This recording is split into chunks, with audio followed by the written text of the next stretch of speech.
Hey, what's up, everybody? Welcome in to another edition of Moving the Goalposts Leftovers. There's a lot to get to. Namely, I guess the theme of this show is going to be college football coach firings. The news just came out today that Penn State fired James Franklin. Um, in the least shocking news ever, I guess the only thing a little bit surprising is that it came a little sooner than maybe some people thought, but it was a move that had to be made. And I saw that. I mean, it's a move that they just had to do it either at the end of the season or in the middle of the season. But they might as well do it in the middle of the season because the season's over for Penn State anyway. At the very best, maybe they can make it to a bowl game, but their playoff hopes are over, and they might as well have just done it sooner rather than later. After losing three in a row, two of them to UCLA and Northwestern, two of the worst teams in the Big Ten. And they had to do it. They had to fire James Franklin. James Franklin had, I think the popular opinion was until recently, James Franklin can't win the big game. That was just the whole thing. And I was kind of a James Franklin defender. And some other people were also James Franklin defenders, where it was like, look, he's losing to the right teams. Like, if you're going to lose these, at least he's losing to good teams, and he's not losing a whole bunch of games that he's not supposed to be losing. That's kind of how I saw James Franklin. And I was always kind of a defender of James Franklin. Now there are no defenders of James Franklin anymore. Now everybody who was defending James Franklin 2 months, 1 month ago, a month ago, really, is just like, look, we can't defend James Franklin anymore, and he has to be fired. Everybody kind of agrees now that James Franklin needs to be fired. Um, the interesting thing is that I saw a report that apparently Adidas pushed for James Franklin to be is the one who pushed this. Um, I mean, it's kind of weird that that would even be a headline because from the way things have been going, it really wouldn't take any pushing from anybody for James Franklin to be fired. So it's a little weird that they're like, oh, Adidas pushed for this. And then Penn State was like, all right, we'll fire him because Adidas pushed for it. I mean, like, after losing to UCLA, losing three in a row, including to UCLA and Northwestern, would there really be any pushing for James Franklin to be fired? There is, like he was on the hot seat anyway. Um, so I don't really understand that. But apparently, I saw this tweet that said that a source from some guy named Mike J. Asti. I don't know exactly what his credentials are, but he's a reporter. And he said that source at Penn State, I have been told that Adidas drove the James Franklin firing and are why it happened today. They committed to pay most or all of the money. They also wanted a new coach before recent losses, but they made it hard for anyone at Penn State to argue. Someone at Penn State reached out to me to say that the decision of to fire James Franklin was made by the administration. That person did not mention anything about Adidas's influence or the money at all. I know there were people at Penn State who wanted him gone, but what I've heard is Adidas helped make that happen today, and the losses made any pushback impossible. I replied that I stand by my report, and I do, but I agreed to add that the admin stands by the decision. Well, maybe Adidas had some influence on it. I mean, the truth is, you're right, and that's 100% true. You can't really argue with firing James Franklin anymore. I mean, last season, after losing to Notre Dame on a really bad route run by the wide receiver and an interception by Drew Aller, Notre Dame was a good team. I wouldn't be in favor of firing James Franklin then. But now it's impossible to argue with firing James Franklin, obviously. In terms of like the influence Adidas had, I have no idea. But the one thing that I find very hard to believe is that Adidas offered to pay most or all of the money. I find that very hard to believe. I find that very hard to believe. I mean, first of all, why would Adidas offer to pay I think it was his buyout was like $50 million or close to $50 million. Why would Adidas offer to pay even the majority of a $50 million buyout just for James Franklin to be fired when they were probably going to fire him at the end of the season anyway? Why would they pay $50 million or close to that just for James Franklin to be fired sooner rather than later? That doesn't even make sense. I mean, is Adidas even that invested in Penn State football that they need James Franklin fired? Like, sure, they're partners, but like they're not. I can't imagine Adidas is that invested in Penn State football to the point where they would be willing to spend tens of millions of dollars to see James Franklin fired sooner rather than later.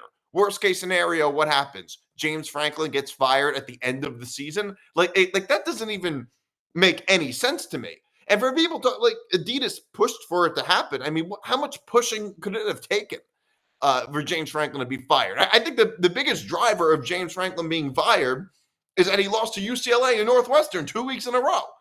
That's probably what got him fired. Like, I don't know how much Adidas had to do with this. It doesn't even make any sense. So I just find that to be a little hard to. I just find that hard to believe. I find that a bit hard to believe. I think that Penn State just had to do it, and you can't really argue against it anymore. You really just can't. That James Franklin needed to be fired. Now, I also think that people will now rewrite history about James Franklin.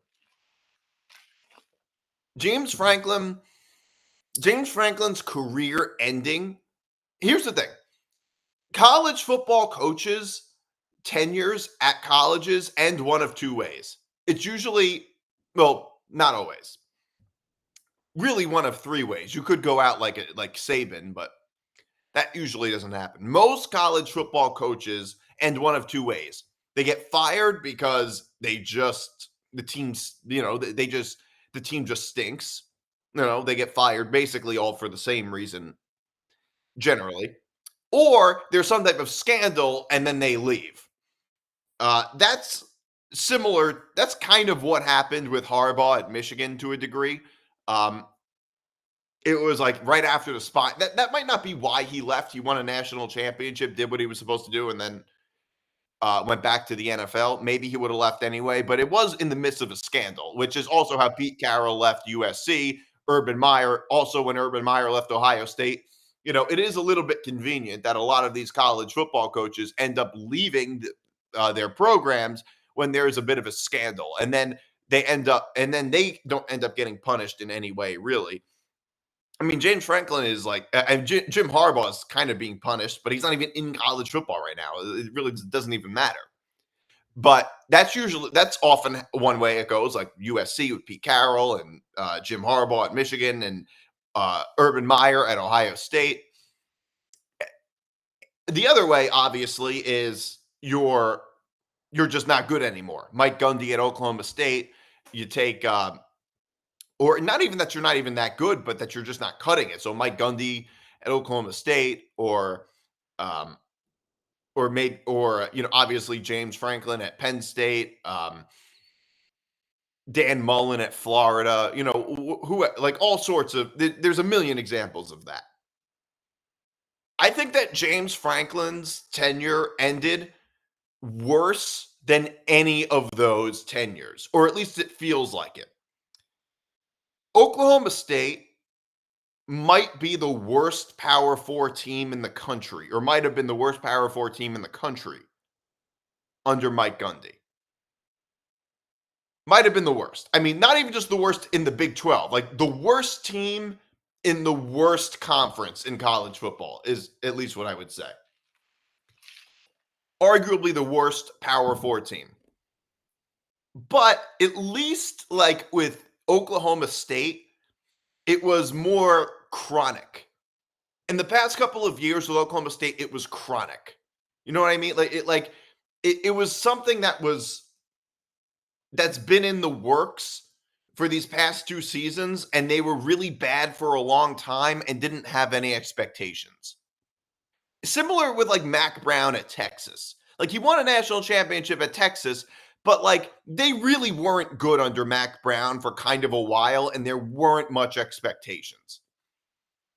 I could maybe I'm not maybe I'm misremembering, but this is like the first time I've seen a head coach get fired when their team going into the season had expectations. Not even going into the season, just 2 weeks before had expectations. They lost to Oregon 2 weeks ago. And even when they lost to Oregon 2 weeks ago, they were still overwhelmingly expected to make the playoffs. Like, I don't know what the Vegas odds were, but if you were to bet on Penn State making the playoffs, it would certainly have been minus, probably 200 or something like that if I'm going to take an educated guess. This is the first time that a head coach has been fired for bad performance when going into the season there were expectations. Maybe I'm misremembering, but that's what makes this feel so much worse. Is that his tenure at Penn State crashed and burned when they were right there. Think about it. They were right there. Penn State was right there, and they were right there for so long. Penn State was right there for so long. And now in the second year with the 12-team playoff, which no team has benefited from more than Penn State. No team has. They were right there for almost a decade. Now, I think because James Franklin's tenure ended so poorly, people will rewrite history and make it sound like James Franklin is not a good head coach or did not have a good tenure at Penn State. And that's not true. No matter how bad a lot of these coaching tenures end, it's not, if you can last that long at a program, you're not a bad head coach. Lasting 10, 11 full seasons, not including this season, 11 full seasons at a program is not at a program like Penn State is not easy. Most coaches couldn't do it.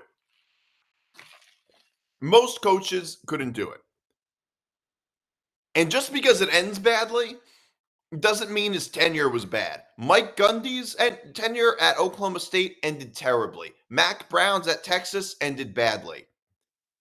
But I don't think it would be fair to say for either of them that they were bad head coaches or that they had a bad tenure. Mike Gundy had a very good tenure at Oklahoma State. But I think in college football, there are just like anything else, there are tiers.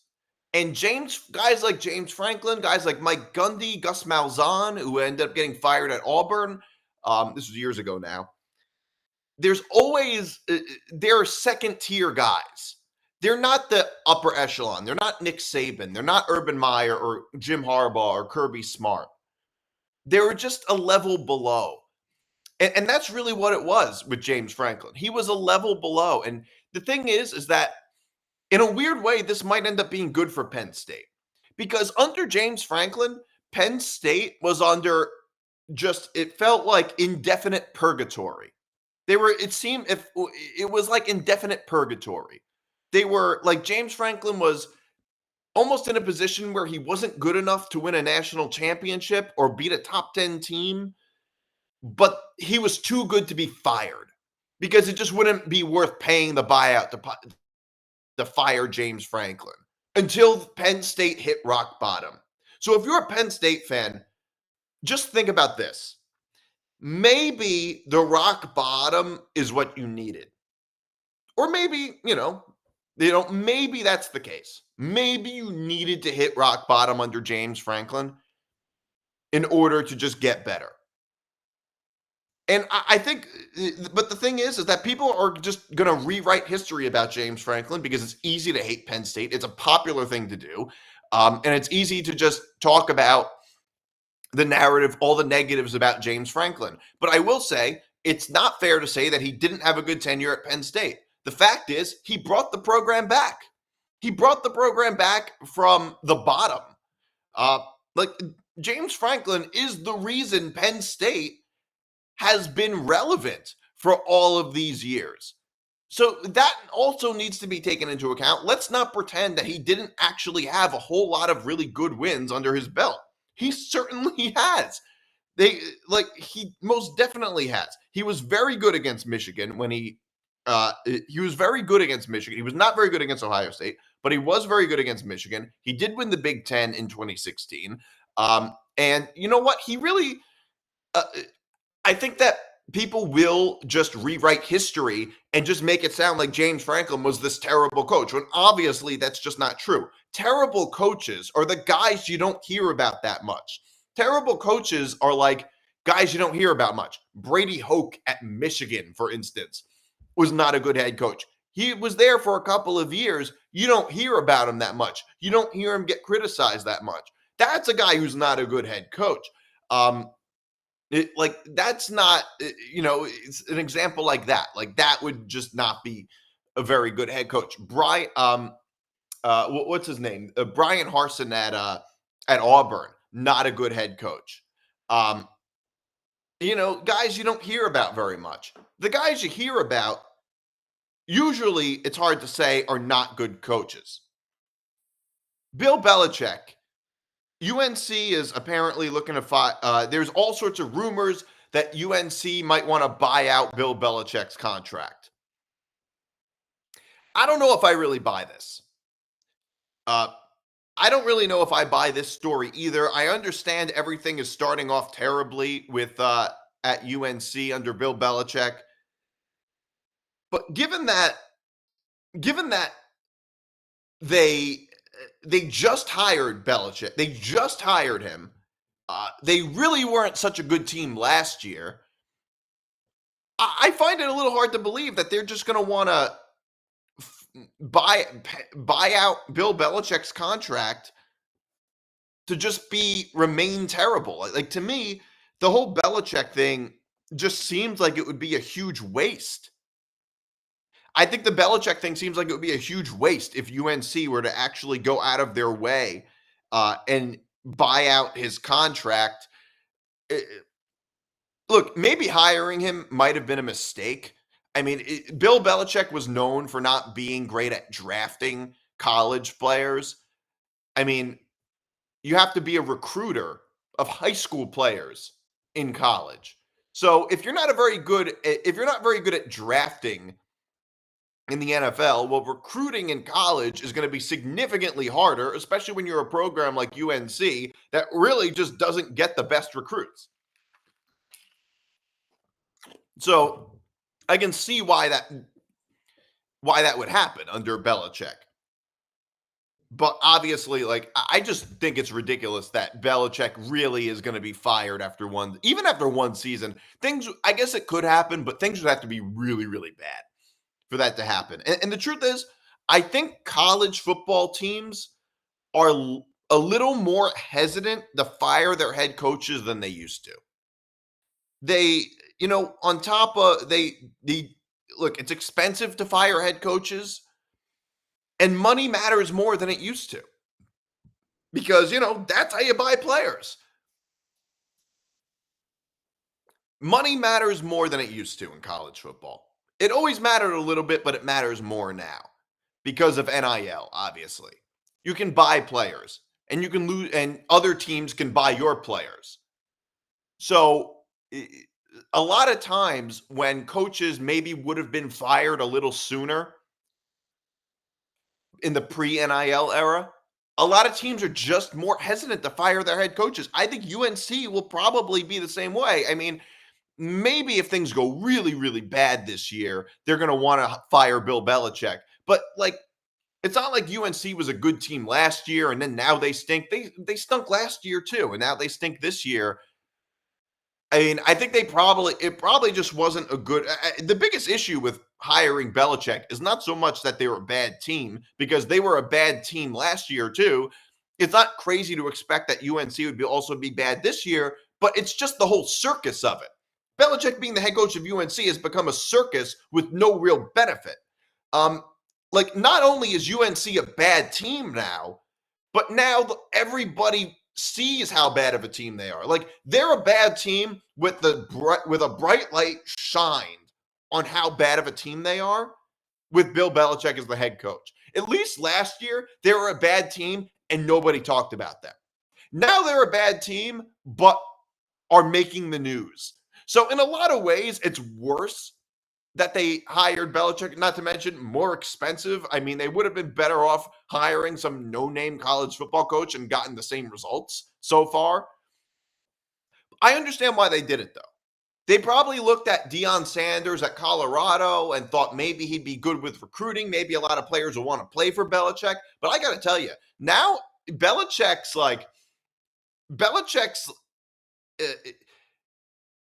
I feel like Bill Belichick is like the David Chase of football coaches. He had a great run. He had a great run with Brady as Patriots head coach, widely regarded as just a genius. And then, remember David Chase made Many Saints of Newark, and many people were like, "Oh my God, my opinions of David Chase as a genius have just plummeted." That's kind of what Bill Belichick is. Like, David Chase had this great legacy as the creator of The Sopranos. And then he went on to make this new thing that really just kind of hurt his legacy. Bill Belichick's the same way, except on steroids. Like, so much worse than that. And now a lot of the reasons that his legacy is being tarnished have nothing to do with football. I mean, the whole relationship with Jordan Hudson has a lot to do with it. And I don't really care about it, but that has a lot to do with how he's being viewed. So a whole lot of things that have nothing to do with football. But that's what I think Bill Belichick is. Bill Belichick is doing too much in a sense. I think it would be a lot smarter if he ended up like Saban. And by the way, I think that Saban could go to the NFL in a good situation and become a head coach and do something completely different than Belichick and make it end up helping his legacy. Bill Belichick ended up hurting his legacy coaching in college. But I don't really think they're going to, bottom line is, I don't think they're going to buy in his contract. All right. So some sports media news. Bill Simmons and Ryan Russillo. So Ryan Russillo left The Ringer and is going to be doing doing a show connected with Barstool. So basically a Barstool show. It's not terribly surprising because Russillo is very connected with some of those guys. Here's what Bill Simmons had to say about Russillo. Can work with frustration. The question for me, and this will determine the next 3 months, is it unhappiness or is it frustration? Because if he's frustrated, that's different. I can work with frustration. I can kind of coach you up. Unhappy means like, this sucks. Get me out of here. Frustration is like, man, I wish we could win more. How do we get to the next step? And you can kind of coach that. I don't know if you can coach unhappiness. The question for me, and this will determine the next 3 months, is it unhappiness or is it frustration? All right. So that's what Bill Simmons had to say about Ryan Russillo. And I see what he's saying just in general, that, frustration is something you can work with. Well, unhappiness is not. You can't really make him happy if he's unhappy there. I don't even know if it's necessarily either of those things, though, with Russillo. I mean, look, I don't know what he thinks. I can't read inside his head, and I'm not inside at The Ringer, so I don't know what's going on behind the scenes. It could be neither of those things. It could just be that he wanted to move on and he's been doing The Ringer long enough. It could be that. I mean, it doesn't necessarily mean he's frustrated or he's unhappy. It could have been neither of those things. I mean, I don't even know how much his life really changes that much. But yeah, Ryan Russillo's been everywhere. Like, I remember when he was at ESPN, and then went to The Ringer. And it seems like a lot of sports media people ended up going to The Ringer. John Jastrzemski ended up going to The Ringer, and he's still there. A lot of people do. A lot of guys do. I think that the podcasting world just gives a lot of these guys more freedom than being at this big corporate place like ESPN. they probably work a little less than they did, say, if you did a radio show at ESPN or something like that. They have a little bit more freedom to talk about what they want to talk about. It could just be the case that Ryan Russillo maybe just wanted to move on. Like, it's not that crazy. He was at the Ringer for quite a while now. It's not crazy to think that maybe he just wanted to move on. But I don't know. I'm not there. I'm not there, so I'm not exactly sure. So there's this Tigers broadcaster caught with a hot mic. I don't know how many broadcasters. I mean, I feel like broadcasters getting caught with a hot mic is kind of like the broadcast equivalent of NFL players dropping the ball before the goal line. I mean, I don't know how many times this thing has to happen with experienced broadcasters who know better to not be caught on a hot mic. Here's John Boy Media with a video of this. Here it is. Hold on a second. Let me just share my screen. All right. Dan and I will be back to talk about it after this on the Detroit Tigers radio network. And fragile. I don't have to do a game. Oh, He's flawed. We get tired. Fuck this game recap. Oh, And I'm sorry. sometimes Was that out you get loud? sick. 3, 2, But 1. with Corwell Health, we are also strong. Dan and So, hold on a second. So I don't know how many times this has to happen. I guess it's not quite as bad as the Tom Brenneman thing that happened where he used an anti-gay slur and that was caught on the hot mic. This is just something you're cursing and you're not supposed to do it, obviously, on FCC regulated airwaves. It's not quite as bad as that. But my God, how many times have you been taught that you have to treat every mic as if it's on? Like, that's what you're supposed to do. Everybody who works in broadcasting knows this. Now, from my experience working in broadcasting, this really could happen very easily. I don't think these guys are uniquely stupid, but it probably could happen to almost any broadcaster pretty easily. But I don't know how many times you're going to see this happen until it just stops. Like, I don't know how many mistakes from others. You know what they say? Like, a fool learns from their own mistakes. A smart person learns from other people's mistakes. All I can say is try learning from other people's mistakes. The closest thing that happened with this from my experience was when I used to work at the MLB, and I was doing a game.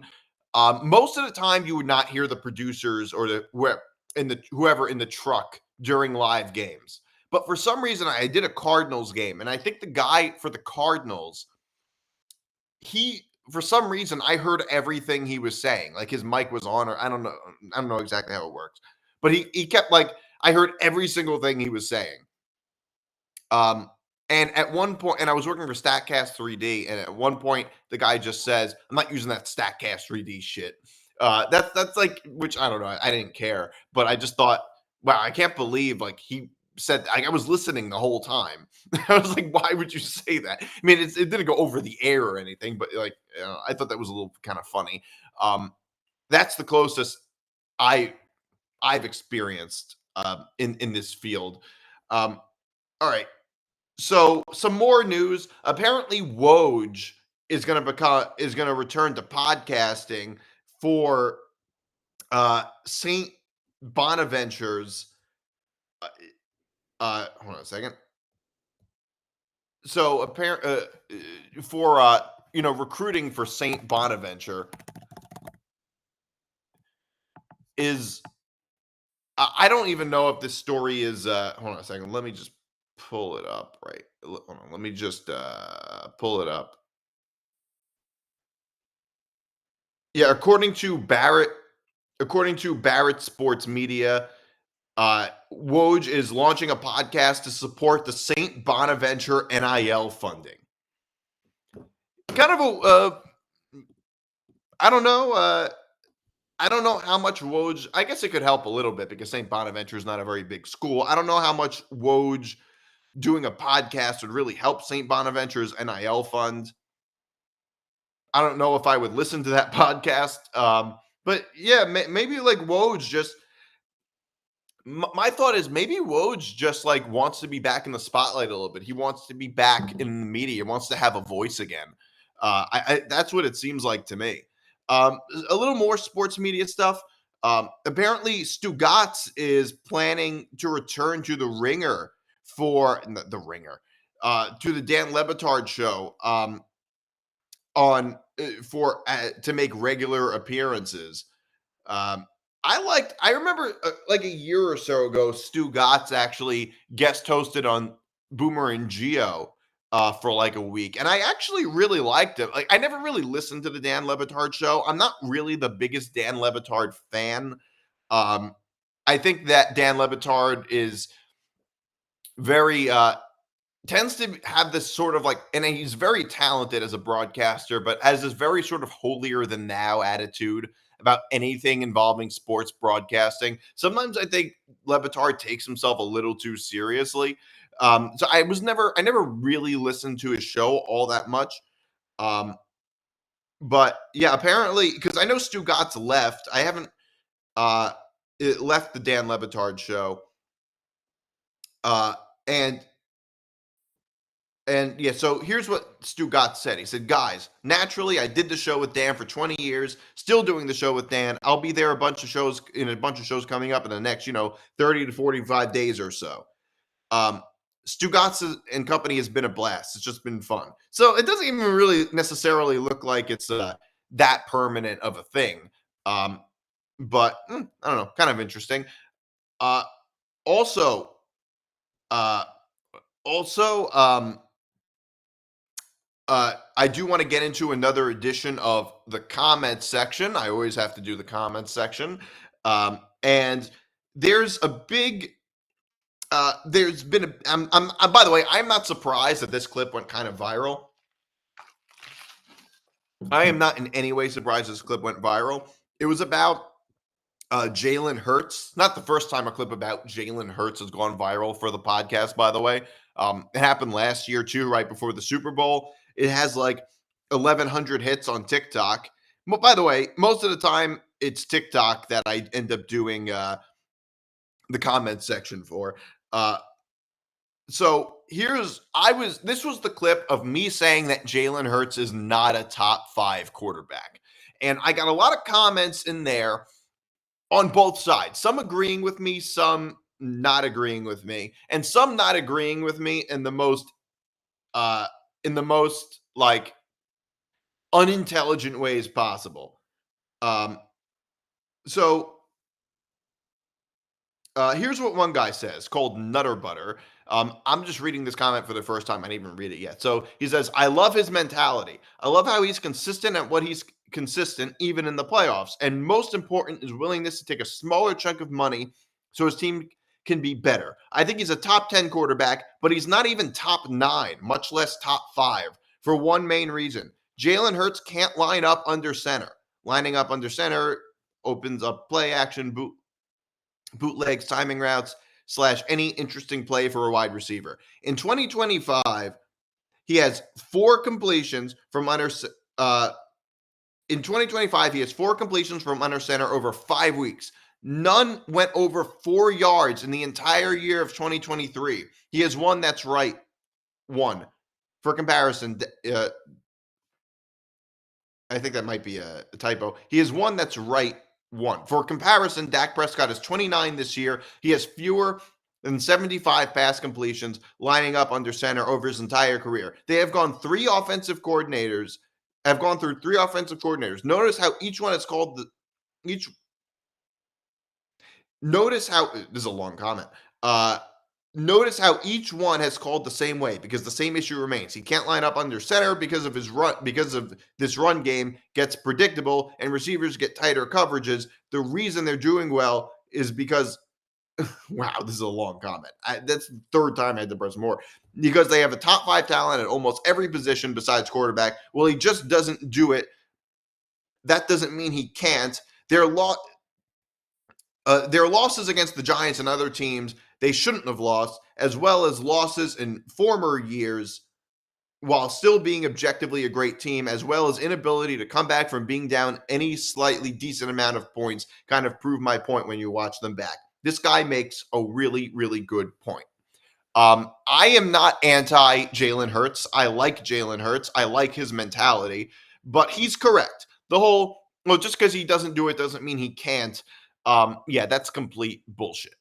That's like saying Eli Manning not running is not because he wasn't mobile. It's because he just didn't. That doesn't mean he can't run. No, if you see a quarterback not throwing down the field very often, it's not because they just don't. It's obviously because their abilities are somewhat limited. If a quarterback is not doing something, it's really ultimately because their skills are somewhat limited. If a quarterback is not throwing down the field consistently, it's because their skill is limited or their receiving core is limited, but there's some type of limitation. You think they would run that offense if you think they'd run the same offense if Joe Burrow was their quarterback? No, obviously not. Or almost any other top 10 quarterback? No, not even close. That's the whole point. Somebody else comments, bro, Dak is playing better than Jalen Hurts. Yeah, I mean, Dak's having a great year, obviously. Somebody else comments, make podcast equipment more expensive. That has to be the most like unintelligent way you could argue, because you're not even making an argument. It's a non-argument. But it's also just unintelligent because what do you think podcast equipment is? Podcast equipment is really just a laptop and access to the internet. I mean, you probably have podcast equipment. In fact, you likely responded on podcast equipment. You don't even really necessarily need a laptop. You could probably do it all on your phone if you really wanted. I mean, but yeah, I just have a laptop, access to the internet. Basically, everybody in the world has podcast equipment. Unless you're Amish, everybody in the world has podcast equipment. So that's just an unintelligent, stupid argument. I don't have any special equipment. I have a microphone, which you can't see, but I don't even really need that to do podcasting. It's just something I bought to maybe enhance the quality of the audio a bit. Somebody else comments, Burrow, Lamar, Mahomes, Dak, Allen, Stafford. I agree. I would also put Jared Goff in there. I'd probably put Baker Mayfield in there too. Then somebody else comments, bro tried to sneak Dak in there. I mean, if you really think tried to sneak Dak in there, are you not following football this year with how well Dak has been playing? Somebody else comments, how many rings / Super Bowl appearances those names besides Mahomes got? Oh my God. Like the first comment I read, I'll give an A-. The only reason an A- I'm giving is because the comment was just so long. But this comment, I will give a D-. This is a D- comment. It's the same guy who said make podcast equipment more expensive. That comment's an F, but this comment I'll give a D-. That has nothing to do with my argument at all. I'm not even commenting on their careers. I'm saying based on how they're playing right now, Jalen Hurts is not a top 10 quarterback. And if you want to say Joe Burrow's hurt, okay, fine. If you want to say Lamar, even with Lamar Jackson being hurt, I mean, he's probably going to come back. Even with Lamar Jackson, I'd probably put ahead of Hurts, even though he's hurt. But fine, if you want to take out Burrow and Jackson, he's still not a top 5 quarterback, is the point I'm making. But I'm saying playing right now. It's irrelevant that Jalen Hurts won the Super Bowl last year to the argument that I'm making. I'm saying right now. I'm not making a career argument, because if you want to make the career argument, well, you're way behind with Jalen Hurts. If you want to make the career argument, you really think that of all active players, Jalen Hurts is top 5 career-wise, where he plays in the same league as Matt Stafford and Aaron Rodgers? In that case, I would say, yeah, Aaron Rodgers. If that's the case, if we're talking career, Aaron Rodgers is ahead of Jalen Hurts. But obviously, that's not what we're talking about. I'm just talking about, how they're playing right now. So the Super Bowl thing, the appearances and rings is irrelevant to the argument anyway. It doesn't matter who won the Super Bowl last year. I'm talking about how they're playing right now. That's the whole point. Somebody else comments Baker Mayfield. Somebody I have to agree. So I'm getting a lot of comments on both sides. Somebody else comments, you could put 8 to 10 quarterbacks in the Eagles on the Eagles last year and they have the same success. And I'm a Philly guy, Eagles fan saying that. I agree. I think the ultimate test is to look at how many quarterbacks could have won the Super Bowl last year with the Eagles. And the short answer is a minority of quarterbacks could have done it. Like, I'm not saying anybody, you could have put Zach Wilson on the Eagles and they would have won the Super Bowl. But yeah, I think that's probably true. I mean, there are a lot of guys you could have put on the Eagles that could have won the Super Bowl last year. Absolutely. It's not like simply a work of Jalen Hurts' magic. Like, Jalen Hurts got the job done, but the truth is he's not the only guy that could have done it. You know, you put Baker Mayfield on the Eagles last year, they probably could have won it. I mean, like, yeah, Jared Goff, they probably would have won it. Like, yeah, of course. Uh,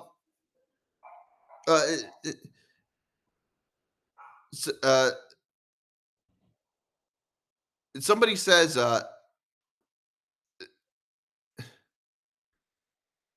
somebody comments, respect 99.9% of Eagles fans are delusional and say he's basically the only one that could. Yeah, I kind of agree. It does, maybe not that many Eagles fans, but a lot do seem to say that.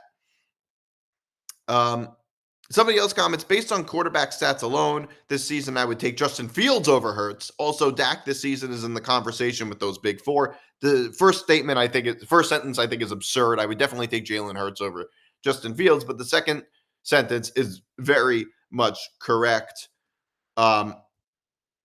But yeah, there's a whole lot of, and somebody else comments, none of these idiots played sports. LOL. I don't know if they're talking about it. I mean, I played sports. I didn't really play football outside of flag football. I don't really think that matters. But yeah, obviously, like, look, I like Jalen Hurts. He's a good player, but he's just not a great player. That's all my point was. And with the way that the Eagles offense goes completely dormant at times, can you really argue Jalen Hurts, like, that has nothing to do with the quarterback? Would you say that about anybody else? Like, yeah, obviously. Obviously. I see that the Jets lost to the Broncos 13-11. I was sleeping through it, so I'll watch it later. So I can't really comment on that yet. But yeah, that's leftovers this week.